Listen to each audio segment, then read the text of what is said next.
Kolasinac, Gigot, Bamba ou encore Sanchez. Les plus grands joueurs de l'OM ont coûté très peu. On a souvent l'idée qu'il faut dépenser des centaines de millions d'euros pour être compétitif, mais Pablo Longoria nous a prouvé le contraire. Kolasinac, Gigot, Bamba ou encore Sanchez. Tous ces joueurs sont arrivés à Marseille gratuitement. Et cette saison, ils font partie des meilleurs joueurs de Tudor. Avec 13 buts, toutes compétitions confondues, le Chilien est le meilleur buteur de l'OM cette saison. Il est même devenu indispensable au système de Tudor.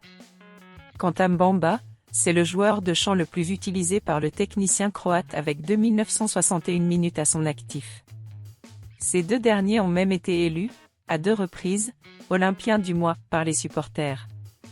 Pour Gigot, c'est un peu moins évident.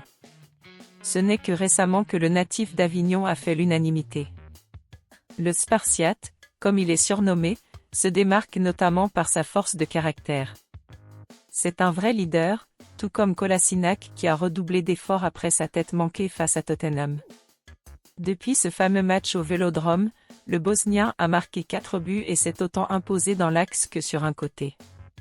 Longoria comme capitaine du navire, l'Espagnol investit de 2 manières pour redresser le bateau marseillais. Acheter des jeunes joueurs comme Vitinha ou Unai pour récupérer une plus-value à long terme. Et faire venir des joueurs libres, un peu plus âgés, pour apporter une contribution sportive à court terme. Pablo le sait, ce n'est pas avec ces joueurs que l'OM va s'enrichir, mais ce n'est pas l'objectif. Ils sont recrutés pour leur expérience et pour montrer le chemin aux jeunes joueurs. Si l'OM parvient à accrocher la 2e place et à se qualifier pour la Ligue des Champions en fin de saison, ce sera aussi grâce à ce type de recrutement.